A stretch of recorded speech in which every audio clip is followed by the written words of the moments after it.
Hey game designers, we are back with another tutorial that hopefully you will find helpful. Today's topic is how to make a board game prototype. So you have a great idea for your next board game and where to start.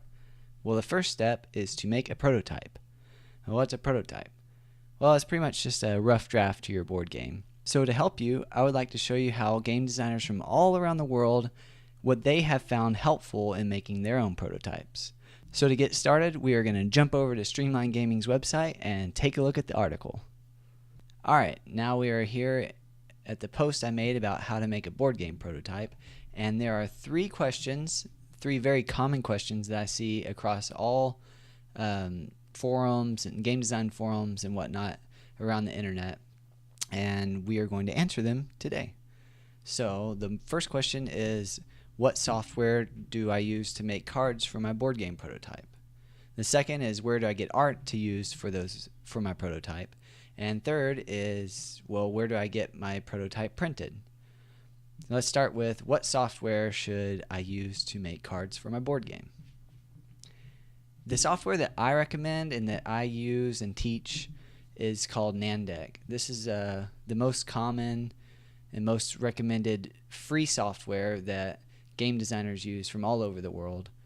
And as you can see in this article, I've posted my video. So if you don't know Nandeck and you want to learn, I suggest just watching this 15-minute video, and it should help you kind of get a grasp of what Nandeck can do and how you can make your cards with Nandeck.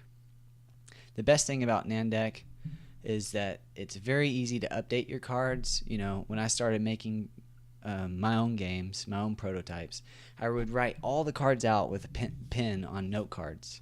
So I'd take a pack of note cards, I'd cut them in half, and then I'd write what each card did on half of the card. Well, that's cool and all, but then whenever the cards didn't work, I was having to make a whole nother set of cards by hand, writing them down, and it got very tedious and time consuming.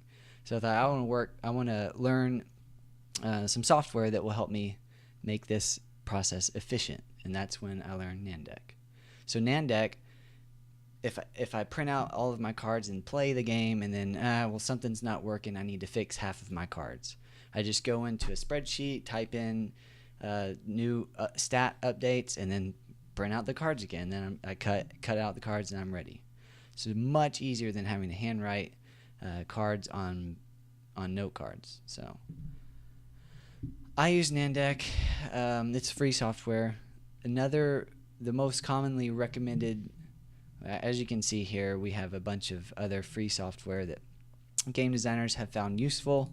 Go ahead and check those out if you want to. I always recommend Nandeck because it's what I know and it's what I'm used to using. So, but there's a lot of other free software that you can try out as well.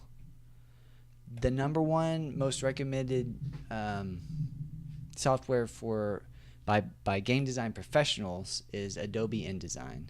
But if you're like me, for most of my game design career, I did not have access to Adobe products. To me, they're expensive, and I just didn't have the money. I just learned Nandeck, and it did what I needed it to do. So I use Nandeck, but a lot of the professional game designers, they recommend Adobe InDesign, and it does a lot of the same things.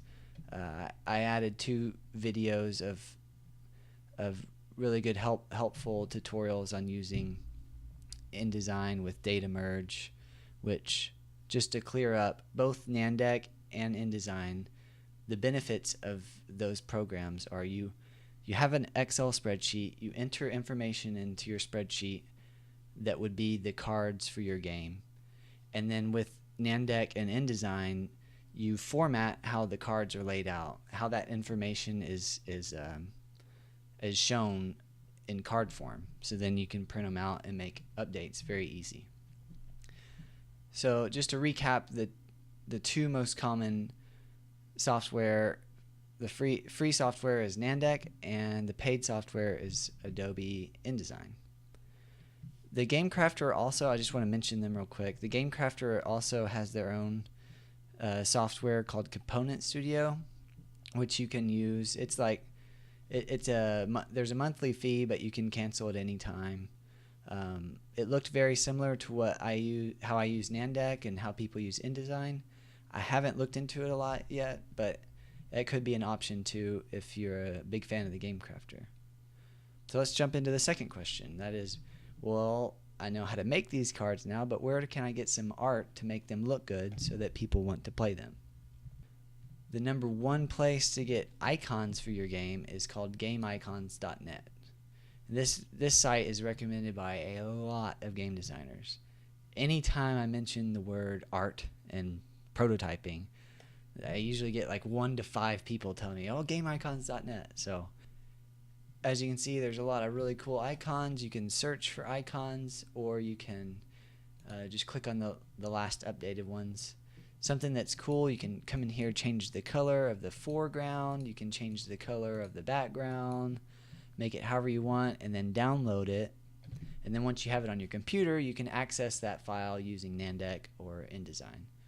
It's very, very helpful. It makes your game look a lot more professional than if you were to just draw a picture of a helmet with your hand. So that's gameicons.net.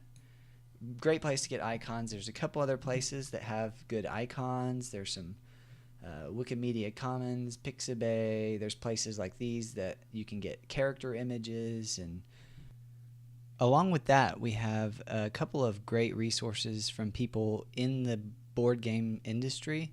So people that are wanting to help game designers out like you and I. Here's a couple of them. Alicia Volkman, she's really awesome. She provides a whole lot of free assets for you to use in your prototypes. She has icons. She also has card templates and even character images themselves, which is like super awesome. So along with her, there's Fairway Games, also has some nice free card art templates that you can use. You can just go through here and download whichever ones you want, and then again download them to your computer, and then you can access them with whatever software you're using to make your cards. And then of course we have Streamlined Gaming. We have some free art that you can get. So go ahead and download your packet of free art from Streamlined Gaming, which brings us to our third question. Our third most common question is, where can I get my board game prototype printed? Now, I want to talk about a type of company called print-on-demand companies. These companies are awesome because you can get as few as 1 copy of your board game printed. This is very important because most companies, if you go through them, they require 500 or 1,000 copies of your board game to be printed. But with print-on-demand companies, you can just upload your game to their website and then print 1 copy, which is perfect for prototyping. The number one most recommended website for getting your prototype printed is the Game Crafter, followed by Print and Play by AdMagic. Both of these sites are amazing and recommended by a lot of game designers. So check out both of these, and also want to point out 3 other websites that are great for printing just cards. So if your game consists of just cards and a box to put them in, then Drive-Through Cards, Make Playing Cards, and Superior Print on Demand. All 3 of these are highly recommended. I've seen them recommended by multiple people across multiple forums. So these should be good if you're just wanting to get a card game printed. And then of course you can always print your game at home. I made a post a while back about how I do it. A lot of people, they have their own way to do it. This is kind of a streamlined process of how I make my cards at home. Feel free to use this process or let it help you brainstorm a way to make your cards at home, and whatever works for you, go with that, because that's really, it just comes down to your personal preference. So find what works for you and go with that. So that wraps up the 3 most frequently asked questions and answers to them when it comes to making a board game prototype. If you still have questions after watching this video and reading the article, please feel free to leave me a question in the comment section, and I'll do my best to help you find an answer to that. So thanks for watching.